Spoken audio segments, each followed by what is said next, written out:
Okay, hi. Hello, welcome once again, everyone who is joining in for this very engaging session that we have planned today. I mean, both Bhakti and me, when we went to NAPSA, we had certain people on our list, and we said, okay, these are the kind of people that we would love to meet and talk about TOC, and the Pi was in the top of those top 5, 7 people that we wanted to meet, and uh, thankfully, I was able to make a connect with Claire. I met her in the conference hall, and we just took it off from there. And I was very, very impressed with what Pi is doing. And we all know Pi, but Pi is into so many things. We'll say, okay, the Pi, okay, we know it's a media site. It gets a lot of, it gets good stories covered from the world of international education. But, how is it relevant to us in India? I mean, TOC, I spoke with Claire that day. I mean, the Outreach Collective is a very young not-for-profit association. And I had stars in my eyes when I told her, we are like NAFSA, trying to build NAFSA in India, and she said, okay, wow, that is something interesting. I showed her the brochure, and I said, this is what we are trying to do, and she could spot a few people. Namita Mehta, if she's here on the call, I mean, she said, Namita, yeah, we know Namita, and Namita is our she was our she was on our advisory board in the first year. Now she is a member with us in the TOC and one of our staunchest supporter. So that's how this conversation came to being. I mean, the Pi is growing, and they are also planning a lot of things globally, which includes India. I mean, their engagement in India is on the rise. We'll be talking about that also later. But yeah, I mean, it's such a moment where I feel that as we mentioned on our WhatsApp group, we were trying to achieve certain goals when we were at NAPSA, and the Pi and to meet them was one of those. So I'm so happy that I have both Claire and Amy, the co-founders of the Pi, who were gracious enough to accept our invite to come and speak with all of us and be a part of the TOC magic that we call. Uh, I spoke with Claire, but Amy, just for your reference, I mean, now the Outreach Collective has about 265 members. These members come from across high schools. They are independent career counselors, entrepreneurs, university admissions and outreach folks. And over the last 18 months that we have been in existence as a community, we have done close to 55 events. I mean, when I say events, I mean, these can be networking events in cities across all the major cities in India and even in Middle East. I mean, a couple of events in Dubai.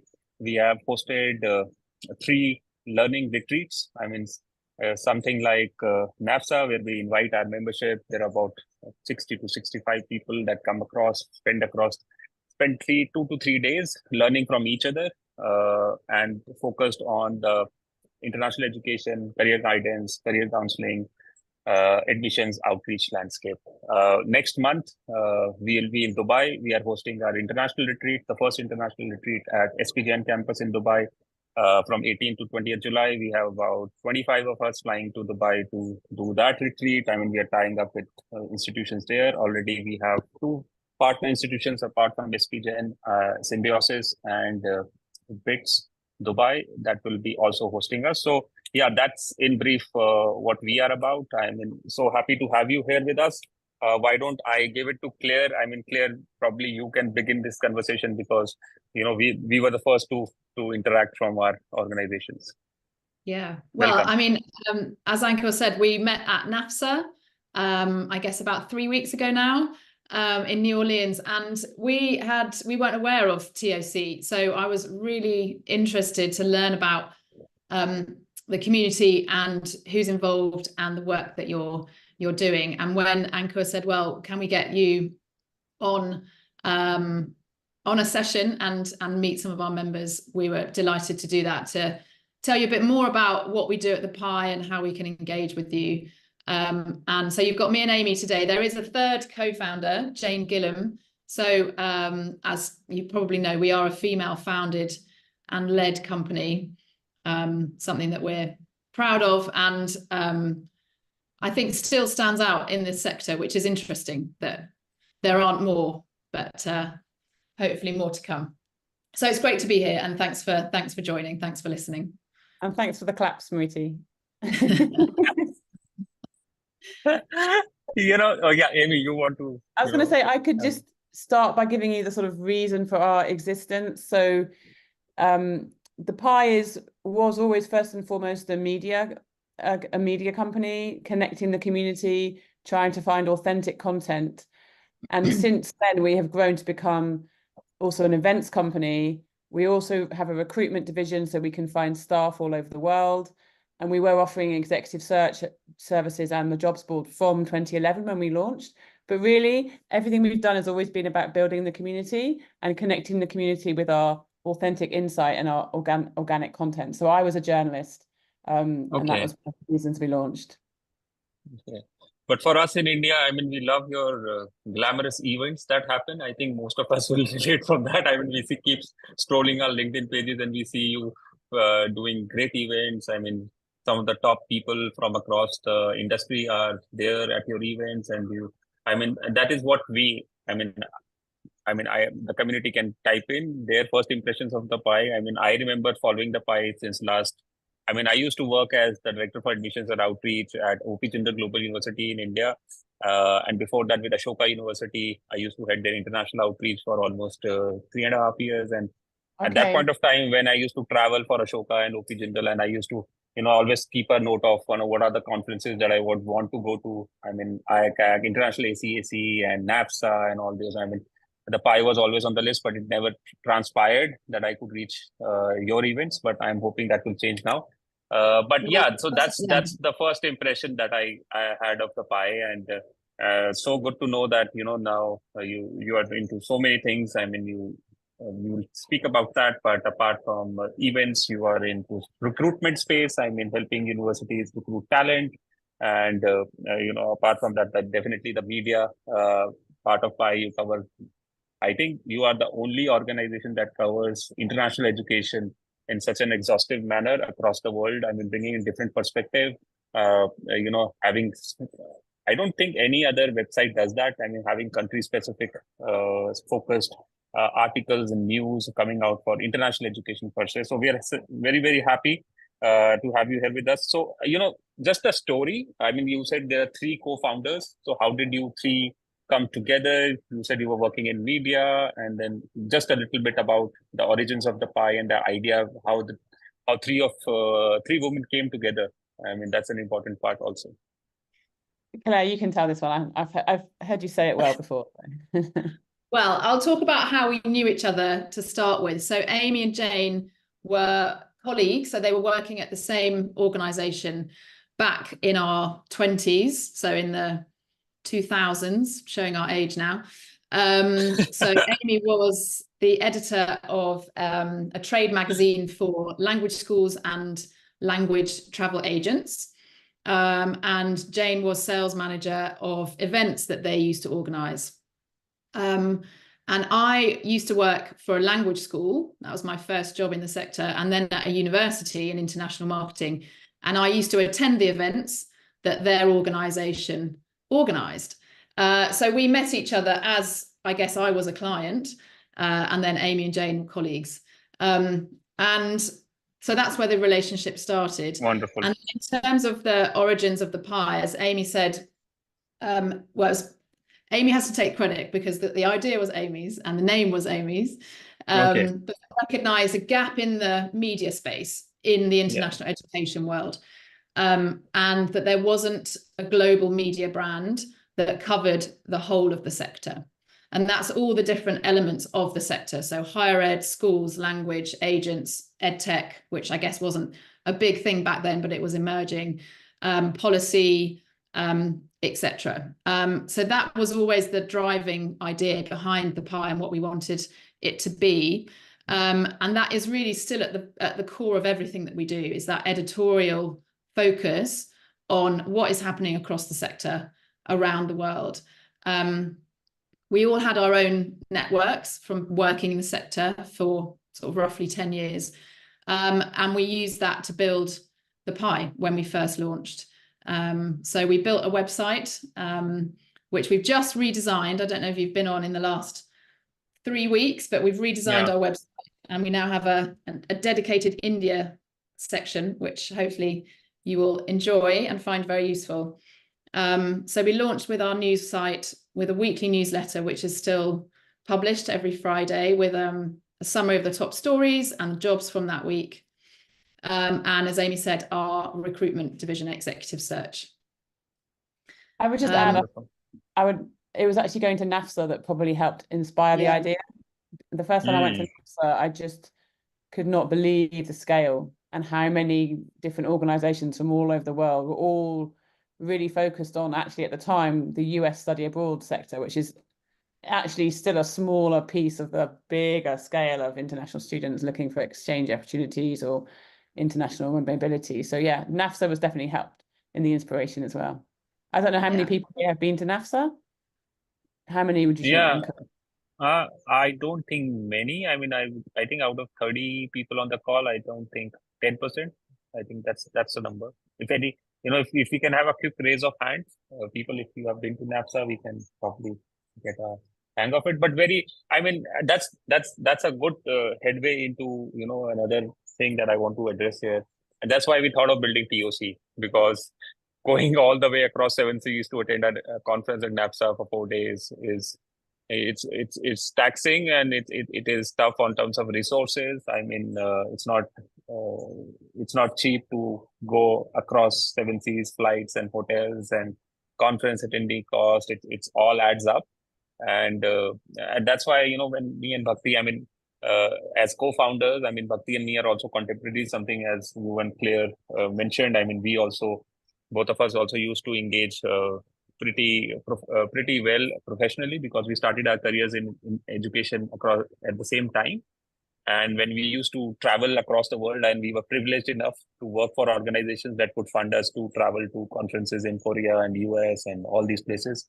But when we went there, there was hardly any representation from India, very few people. And we, at that point of time, also India was sending thousands of students to overseas universities and places across UK, US, Canada, and all these places. And we were always thinking, why do we not have an association in India that can do professional development and bring these conversations that are happening across 7 seas to our cities and our schools and our institutions and our colleges, so that our people benefit.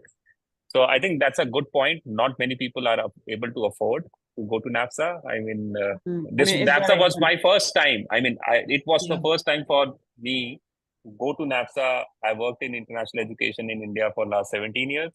And that was my first time.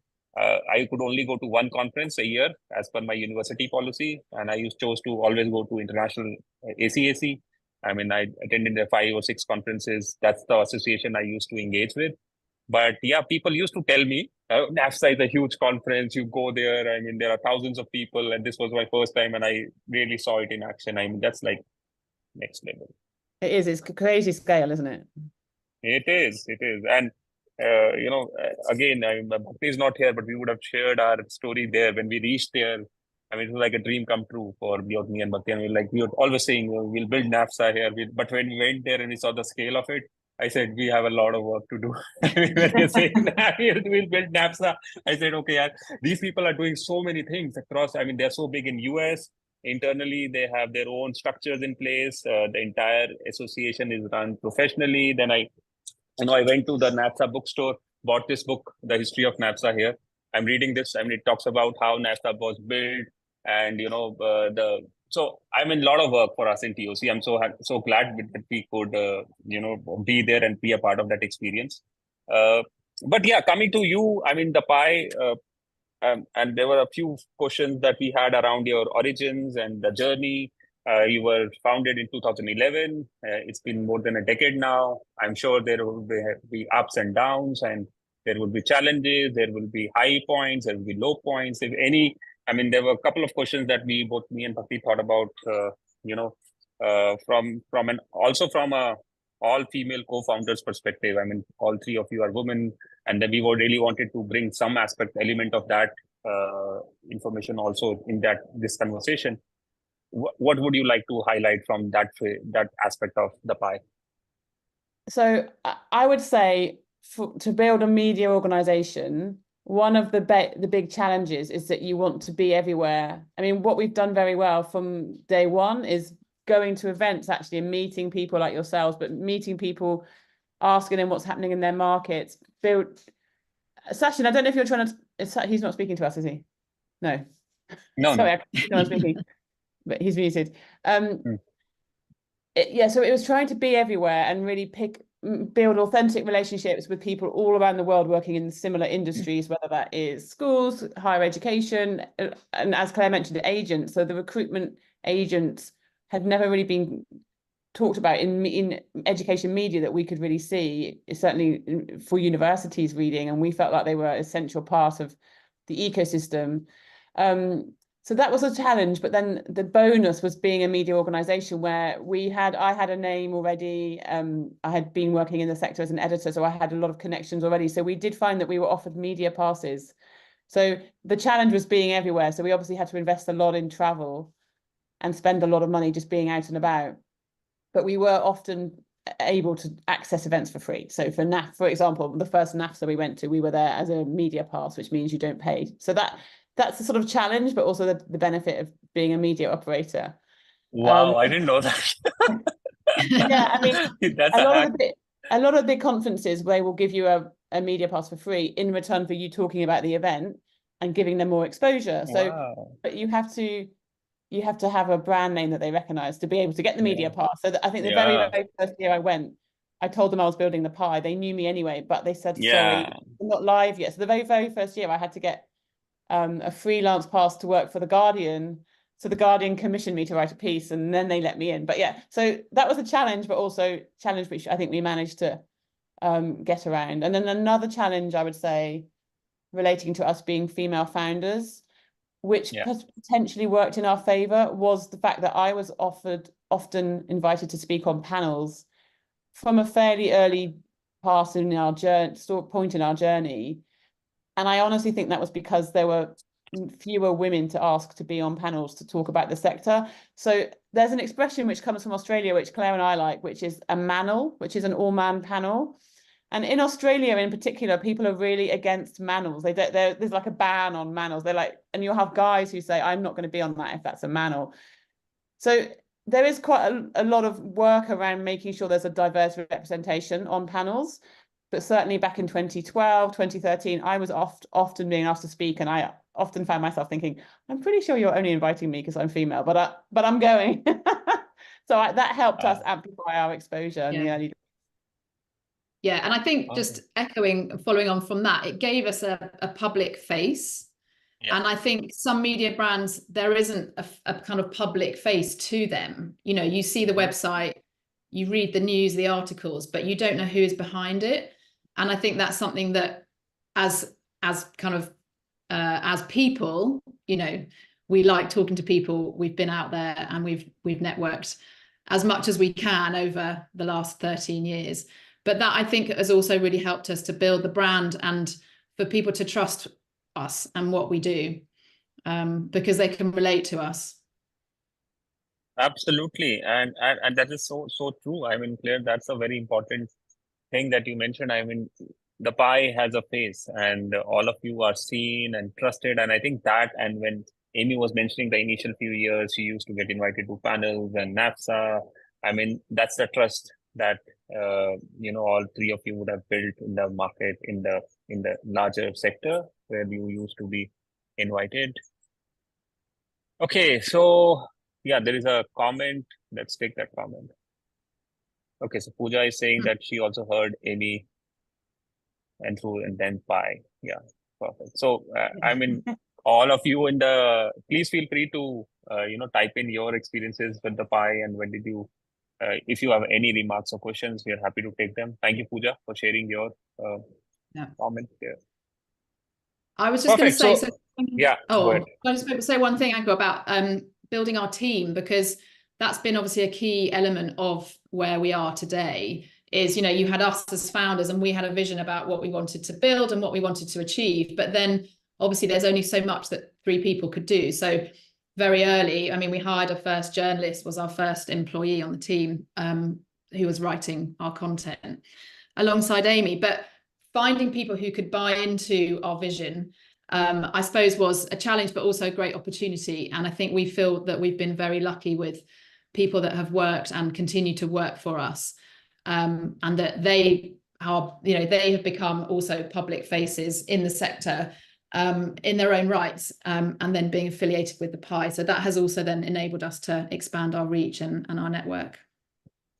And how big is your team? I mean, is this all based in UK or spread across? Well,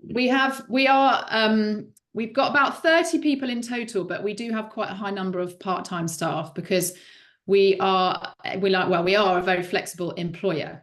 And when we set the Pie up, the three of us had young children, and before remote working was a thing, everyone could work from home 2 days a week. So back in 2011, that was where we started. So when COVID hit, we were doing it already and it was no problem for us. But so most of our team are in the UK. We have people also overseas, so in Boston, in the US, actually someone in India who is writing for us. We have someone in Australia, Denmark, Lisbon, France. Okay, across the world. I think that. Yeah, somebody wants to apply for a job with you guys. Yeah. Oh, right. Message us on LinkedIn. Yeah. We'd love to hear You from already you. have an applicant in the chat box. Yeah, we're always interested to hear from people who are keen to work. Yeah, and as per our conversation, you are looking at India as the next growth market for you. I mean, and what took you so long to come to India? I mean, why were you not in India before? Yeah, I mean, that's my question. That's the question, Ankur. Yeah. Yeah. I guess because even though we have nearly 30 people, as Claire mentioned, a lot of them have families and are working not full time. And I think it was really bandwidth. So India is and has been for a long time our third biggest market for readership. So that means a lot of the community engaging in the Pie is based in India. I think it's UK, US, and then India. So yeah, it's a very good question. But we're very excited to be doing our first sort of toes in the water event in Mumbai in July, which Claire probably told you about. Yeah. And then that is really just a prelude to us considering doing something else next year. So it's been a long time coming, but you're right. It's a good question to ask. We should have probably done something sooner. It's really just bandwidth because we became very involved with our event. We have a 2-day conference in London in March. We run an event in Australia and we run an event in the US. And then we also run the Pioneer Awards in September. So I guess it was just about how we fit in. We had to keep expanding the events team, which Claire leads and runs, but we had to keep expanding it, didn't we, Claire? So you didn't have a heart attack. Indeed. Yeah, quite a lot of work, as those of you who are working in events, quite a lot of detail to put together when planning an event. So as Amy said, we've got an annual schedule now of 3 Pie Live conferences. So we're about to go to Gold Coast at the end of July as our next one for Asia Pacific region. So if any of you can get there, we'd love to have you. And we're always looking at the next venue. And India is a very exciting opportunity, I think. So Amy and I are going to be in Mumbai for 2 days only, 26th of July, for a kind of mini event that we're running. And then we're excited to see what comes next. And we're also working with, I don't know if you know of NISAO, which is a network for Indian alumni who studied in the UK, but they're running a series of Achievers Dialogue Summits, they're called. So it's Indian alumni back in India talking about their experience of studying in the UK. So we're dovetailing with that event, which is why the dates just worked for this one event in India, but this year, and this is your first ever event in India, right? Sorry. So, yes, and we didn't want to do is have a conversation just about student recruitment. So the topic of the evening is essentially, it's a discussion, a couple of panel discussions, and then networking. But the conversation topic is India as a future education superpower, because we believe that there's a lot of opportunity for universities from around the world to come and work in India. So it's not just an export of students, it's about partnerships. But that is the next decade is going to be about that. Absolutely. I mean, this is what, if I say and speak on behalf of the community, the majority of us, when we engage, when we do our events and conversations, and we are always talking about, how it is unsustainable to send millions of students every year across the world, and then hoping for them to return back. But the international education cost is always on the rise. It's not easy to come back to India and then have that that one question answer in terms of ROI.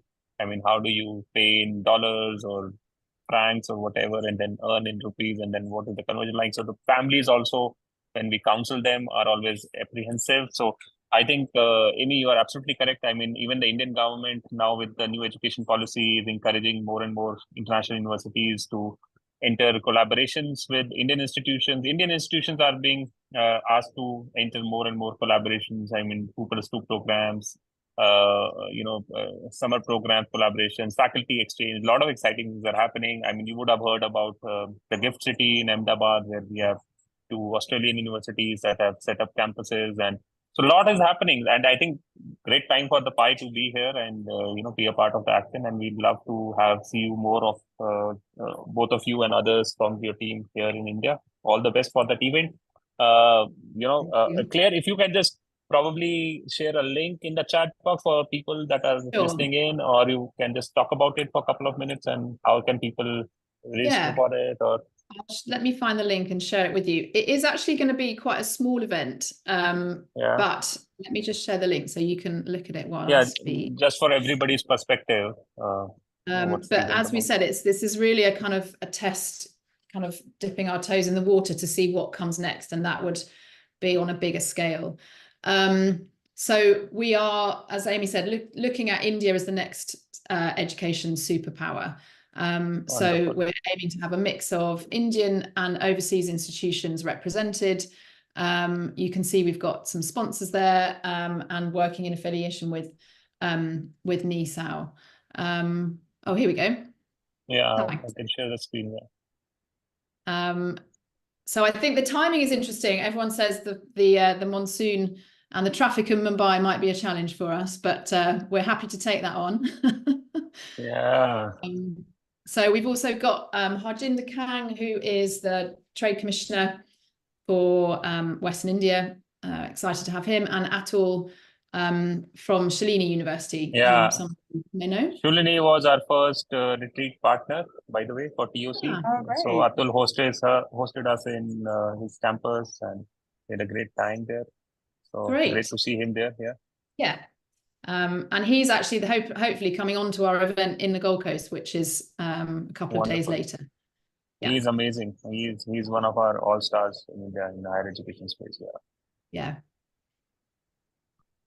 So if you're keen to attend, then there's a kind of register interest form. I think if you scroll to the bottom, Atul, you'll see it. Okay. We'd love to hear from you. Like I said, it is quite small, so limited capacity for this one. But if you're interested, do let us know, because it will help us plan what we do next also. Wonderful. I think it's perfect. It looks like a close-knitted event. I saw a capacity of 40 people you had mentioned on your website. So, but we are happy that you are starting here, even if at a small level. I think that bigger things will follow. So welcome to Mumbai. But dates. I mean, fingers crossed. July, Mumbai, monsoon, and 26th July, I think, if I'm not mistaken, was a day when Bombay also flooded a few years back. Someone told me it's actually the 23rd, perhaps, this year, which is going to be the big heavy rain. But it's pretty close. Close, July is always close in Mumbai. I mean, because monsoon is really heavy in that part of India. So all the very best. I hope the rain gods are kind on you, and our wishes and blessings are with you. Thank you. Should we take that? I've just seen a couple of questions in the chat. Yeah, please go ahead. Please go ahead. And please, people you want to ask Amy and Claire any questions, please, you can raise hand and we can unmute yourself and ask the question. But meanwhile, Claire, you can take the questions in the chat if you want to. Well, if we start with Pooja's, I guess, which is the first one. What would you attribute your popularity to? There are various news sources. How have you been able to establish yourself? What do you think you did differently? I mean, I'm happy to take this. I would say one thing that we consistently, two things actually, but the one thing we get consistently told, so one of the reasons we love to go to NAFSA, for example, or any event, we've sent people to International ACAC, is we get a lot of people coming up saying, I really love the Pie content. And they always say the same thing, which is it's very easily accessible. So we don't wrap it up in sort of layers of academic speak. We just try and be really clear, transparent and accessible in terms of, we've always been very aware we have an international audience and we want to make it, we also know that everyone's time poor, everyone's busy, everyone's trying to inform themselves and busy running their day jobs. So I think we've got a very authentic voice, which is accessible and consistently accessible. The other thing actually we've done very well to make ourselves stand out is we always have taken a lot of photographs. So that really builds into that community element. We have situations, I mean, Claire can attest to this too, but we've had situations when we're at NAFSA, International ACC, for example, when people just come up to say, oh, you're from the Pie, can you take a photo of me? So we all take lots of pictures and put them all up on the website. And people love to go on and see who else was there and see if they can see themselves in the photo. So that really helped us, our sort of ratings soar in terms of our organic growth. So we really did start from a standing start of 0 readers, and we really did grow quite significantly in the first few years. And I think that really helped. Yeah. And I think being independent has also been a bonus for us. And that has not changed from day one. You know, we're not affiliated with anyone else. So that helps. Yeah. Wonderful. Yeah. Smriti, I see you ask where we got the name from. That's a good question.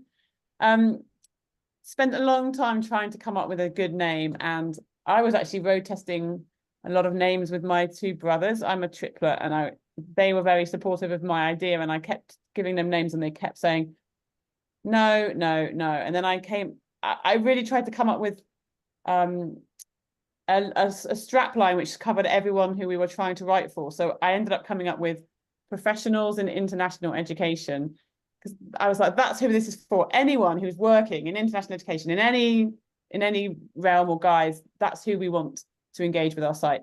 So then I came up with professionals in international education, PIE, and I said, what about the Pie?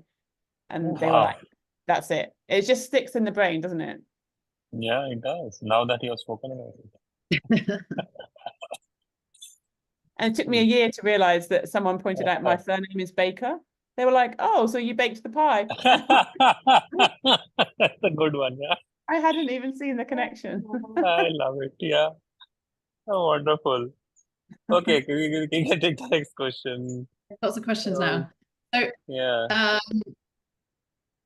Ruchika, and I said that Ruchika, right. Yeah. Are we planning to expand our presence so we can cover more ground? Yeah, so we have recently engaged with Abhishek Nair, who is writing for us from India. But as you say, there is so much to cover. We would encourage you to stay connected with us. So if you have interesting things happening either at your organization or that you're hearing about the market, then do share that with us.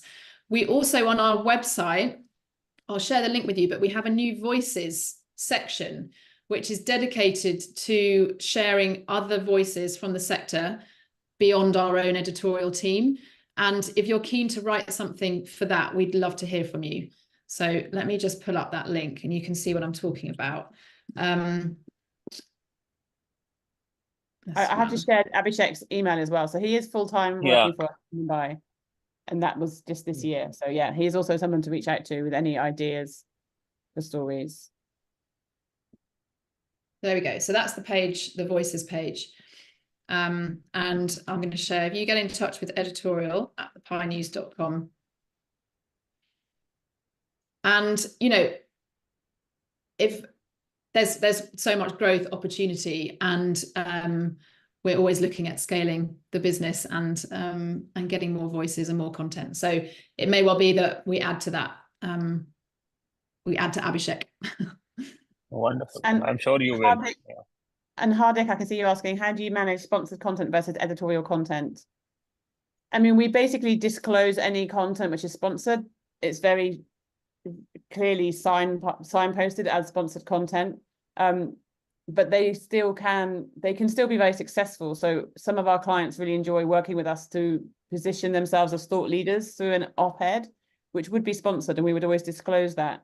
But a really good, well-written op-ed, sponsored or not, can have a huge amount of traction. So we had a US study abroad company, I forget which one, CIEE or CEA abroad perhaps, and they had actually organized a study abroad experience for Amanda Gorman. Now, Amanda Gorman was the young Black woman who was a poet, who spoke at the inauguration of Joe Biden. I don't know if you remember her, but she was pretty compelling, and they ghost wrote an article from her about why her study abroad experience leaving the US had been so informative and empowering, and that got about 35,000 views. So that was really great for CEA abroad. So they can work. Yeah, they can be good. We just make sure they are clearly sign marked. I hope that answers your question. Always happy to consider sponsored content too. We probably would say no to something if we thought it was too much of a sales pitch, because we're always thinking about what's best for our readers at the end of the day, but we've never really had that problem. Wonderful. Claire, you want to take another question from the chat, or you want me to do my questions? I have a few questions left. Cherry Sheila has asked, what's the best way to collaborate? We love news tips. We love someone, I mean, we like guest writers, we like opinion pieces, but we also like news tips. So I would say connect with Claire and I on LinkedIn. That's often the easiest way, and Abhishek. But happy just to have someone message us on LinkedIn to say, did you know that, there's a big scandal brewing in X because of what? I mean, we don't name drop our sources always, but we do love to hear word on the street. So word on the always street. happy to hear. And I think the other opportunities in a non-sponsored way is to look at our awards, so that we run an annual awards scheme for the sector called the Pioneer Awards. And we have a big ceremony in London every September, but entries for next year will open in January. It's free to enter. So we'd encourage you to have a look at that. There are 20 categories, so really something for everyone. So we'd encourage you to enter. And then as and when we grow our events in India, we would be putting out a call for speakers. So that is also a kind of non-paid for activity that you could get involved with. So yeah, as Amy said, follow us on LinkedIn, follow the Pie page, and then you'll get all of our updates when things expand. And actually, one more idea on that. Claire mentioned the awards. We have a category which is Emerging Leader of the Year. That's a really great way to build profile for yourselves. So you can, I don't know how anyone feels about nominating themselves to be an emerging leader, or maybe nominating a colleague, but it is a really great way to throw a spotlight on the work of either you or a colleague. So I would consider entering that next year. Perfect. Sounds good. Okay, so I mean, before we jump into other questions, I mean, I have a couple of questions that I think we should address. First thing is, as I said in my initial remarks, I mean, India is a big market, and there's a lot happening here. I mean, what's the viewpoint from where you look at India? I mean, from the perspective of the Pie. I mean, you said you're looking for expansion, you're looking for more engagement. I mean, what are the opportunities that you see as a country, as a destination, as a market for the Pie? And, what do you see are, what are the few trends that you see? I mean, we are hearing a lot of things, like a lot of countries are closing doors now with visas, and it's becoming tighter, and we hear stories in UK and Australia and all over the world. I mean, there are gates being closed, and that general atmosphere in international education is not that bright as it was probably a year back or a couple of years back. What is your take on international education right now, and where do you see it is going, and what is the position that you think India as a country can play here? So the first thing I would say is that I've been working in the sector long enough to see that this is the pendulum swing, but it always swings one way or the other. So it's absolutely true, though, that at the moment, the policy pendulum is swinging towards greater restriction. To some extent, that is linked to the fact that we have elections coming up in some of the key markets. But Canada has announced a cap, Australia has announced a cap. So two of the big traditional markets will be essentially accepting fewer students. In the UK, we had our own sort of inflection point where we were worried that the graduate route would be restricted completely, but the good news in the UK is there is still a ban on dependence, but there was an unprecedented rise in dependence, and I think the government felt they had to respond in some way. Felt a bit of a draconian measure to ban all dependence for all markets, but they didn't see they didn't really feel like they could identify particular markets or just say, oh, you know, it's no children, just spouses. So they ended up just saying no dependence at all. So that has had an impact, but the graduate route does remain. And the US, of course, still has OPT, and there's no signs of any curtailment that we see in the immediate months ahead. Even with a Trump win, we don't see the policy settings around immigration changing.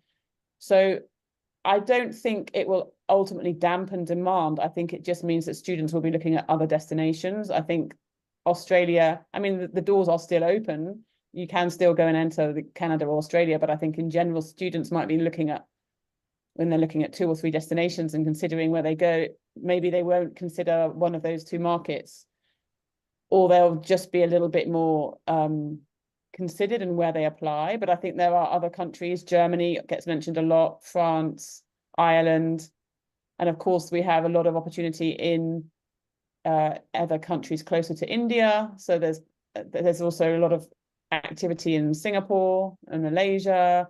And then, of course, the other thing we anticipate will be, hence our conversation in Mumbai, a lot more focus on universities globally coming to India to help deliver in India. So you can start your degree, for example, in India, and then just do a sort of final year in another country. I was actually, it's EdTech Week in London this week, and I was at an event yesterday, and the founder of College Deco was speaking.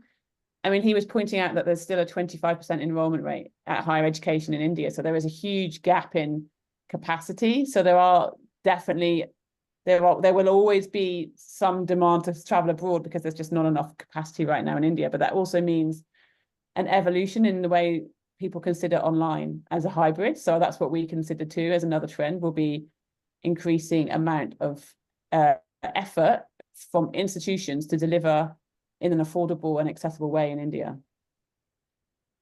Yeah, I think he's absolutely correct. I mean, accessibility is a big issue in the country. We have about 27%, which is the GER, gross enrollment ratio. The new education policy envisions it to double in the coming decade, which is from 27%, the government wants it to reach 50%. So just to bring to your attention some numbers, I mean, we have about 1,300 odd, I mean, 1,400 universities and 40,000 plus colleges across India. And majorly the top colleges, let's say IITs for engineering, medical colleges, people prefer going to government universities, public universities, and the competition there is intense. I mean, every year, for example, I'm sure you know that, I mean, for IITs, we get 1 million students applying to get into an IIT, and there is about 15,000 seats in total across IITs. So the acceptance ratio there is, you can do the maths, but less than 1%, even tougher than MIT. I mean, one of our companies, Infosys founder once joked that, you know, my son is trying to get into an IIT. If it doesn't happen, he has an MIT as a backup.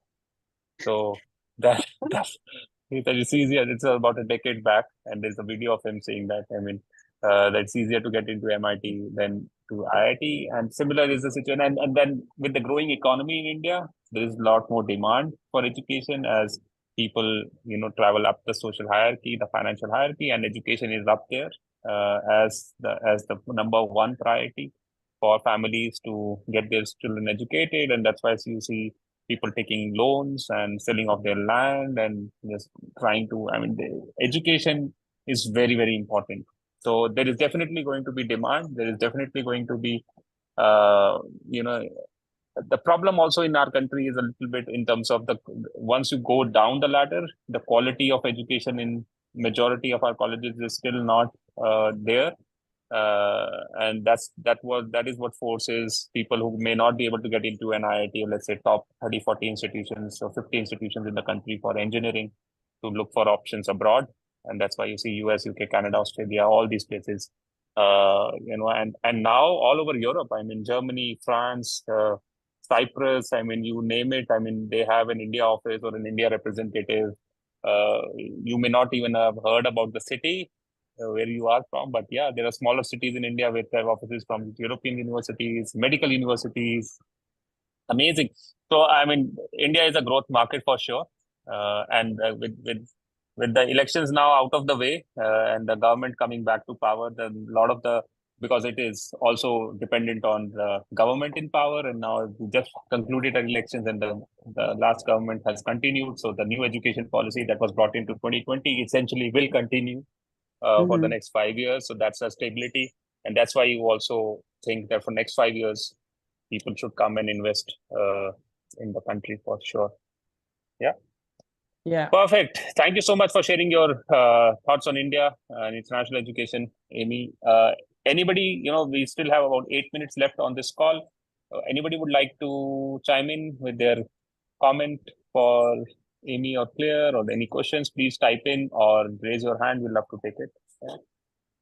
Anything in the chat box? I think you should, that was a very good summary, Ankur. So you should write a piece for us in the Pie summarizing where we're at. I'm happy to do that. Yeah, I spoke with Claire, and I mean, we would do that for sure. I mean, that's next on our agenda. Because I think a lot of the stories that are happening in this country, and that's why we are so happy that you're coming to India, because we wanted to have a global brand like the Pie covering India more closely. And now Claire told me about the India focus section on the website, and you have a person on the ground here who is covering India. I mean, great. So I'm sure there is more coverage that will follow, because we strongly believe as TOC also that a lot of the stories India is not understood that well in the West. And when we go there to conferences, and I mean, like, we are one of many thousands of attendees at that conference, we feel, I mean, the voices are not that heard out in the bigger crowd. So thank you for focusing on us and bringing attention to our students, our educators, our community. We are very, very happy that you're doing that. Perfect. So if nobody has any questions, I would come to my question. As a young organization, as a co-founder, with the person with the responsibility of building TOC along with Bhakti, and about 300 of us who are here on this call. I mean, all of us are trying to do something very unique. I mean, what will be your advice? I mean, you have been there, done that. I mean, more than a decade in existence. I mean, and when we say we want to build NAFSA and we want to do these great things, what would be your personal advice to, let's say, both me and Bhakti and the community at large? I mean, we can start with either Amy or Claire. We'd love to hear from your personal point of view. I mean, you have been there, done that. What would you suggest we should be focusing on? What is it that we should be doing in the first few years of setting up the outreach collective? I mean, let me go first. I mean, from my perspective, I would say it is hard work for starters, but if you have a dream, that sounds a bit cheesy, but a goal and something that you want to achieve, then stay true to that. And I think with hard work and commitment, it's amazing what you can achieve. And I think, we've worked very hard for the last 13 years to build the Pie and to get to where we are today. But I think every connection counts. And I think it's easy to think, oh, we've got to grow this enormous scale. But I think to get there, it is at the beginning, it's a one-to-one connection. And then from that, your community will continue to grow. So I would say, don't forget the importance of each conversation that you have with each person. Thank you so much. Thank you so much. That is wonderful piece of advice, Claire. Thank you. Yeah, I guess I would just echo that. I think that's a really good point. I remember in the early days saying, just met someone who loves the Pie, and I've never even met them before, but they're a reader. So it was definitely grassroots growth from the beginning. And then embrace digital technology. I mean, we've always worked with people in different locations and often with sort of family commitments around. So we actually use Slack. I don't know if people work on Slack. I'm sure there are other similar software options, but digital technology really can help everyone just work more efficiently and connect virtually. Yeah. And one final point for me, I would say, just try things. So don't wait for things to be in your mind 100% perfect, because you won't get there and you won't do it. So just if you think, oh, that's good enough, then go for it. That's a wonderful piece of advice. Absolutely. Thank you so much. Smriti, you want to chime in? Please do that. Yeah, just as although Claire already answered half the question, so the half the question is left. She already just said that, you know, if there's something in your mind, don't wait it for going it to be the level of perfection. But Claire, just because you started, was it something which was before time when you guys started? And if it was before time, then how was it to sustain and, you know, take it further from there? That was my question, actually. I don't know if I understand the question, actually. Sorry, can you just repeat? So Smriti, yeah, you want to? Yeah, sure. So I wanted to ask you that when you and Amy were working about the idea of the pie, was it before time, like as in when other people were doing some other ventures? Was it before, like, or a very fresh idea? And if it is yes, it was a very fresh idea, no one else was doing it. How difficult or how easy it was for you to navigate through it? Yeah. Okay. Yeah, I think it was a fresh idea. We'd seen this gap in the market and decided to go for it. And obviously that came with some big risks, personally, for our families, financially, all those sorts of things at the beginning. But I think the three of us felt like we had something and we could really try and make it work. And obviously when you start something, you have no idea how it's going to end up. And I think we've always been, we've kind of reflected on where we've got to at different stages and then moved forward from that point. But the beginning years were, I mean, yeah, massively challenging, but also very, very rewarding. Amy might like to. So we built up. It was very rewarding because we were always growing our readership, but there is a challenge when you run a media organization in terms of how you get financial reward from the size of your media organization. So that there's always a lag between building up your readership and then being able to say to an advertiser, we've got, you know, 200,000 readers a month, which is what we have now, or, you know, over 1 million a year. So once you've got to that scale, then an advertiser or client will say, I want to work with you. I want to run a targeted webinar to reach your audience. I want to come to your events. But we didn't run events. We didn't launch events until, when did we launch the awards, Claire? 2016, so maybe? 2017 was the awards, yeah. So that's like 5 or 6 years before you run events, which are a great way of finally realizing the value of the community you've built. But yeah, there's a real lag there, so that you have to stay true to your beliefs. And I guess we found it very rewarding to then go to events and have people saying, we love what you do. But there was definitely, for the first few years, just a lot of hard work into building up our reputation and our reach, which we then turned into a more successful commercial model, I guess, in terms of running events. And now we absolutely love running events. I'm very excited to come to India. Wonderful. We are also excited to have you here with us in India. Thank you. I mean, that's about the time we had. We had a fun conversation, insightful conversation. Personally, for me, I mean, I learned a lot. I mean, from speaking to both of you. Thank you, both Amy and Claire, for being here, spending time with us as a community. Thank you to all our community members for engaging with both of them. And, you know, I hope this conversation was also fruitful for all of you that were here for the last 60 minutes with us. Amy and Claire, a pleasure. We wish you all the very best for your plans across the globe, especially in India. I mean, as I said, may the rain gods be with you in Mumbai. You have a great event, and probably some of us may be even able to join you in person.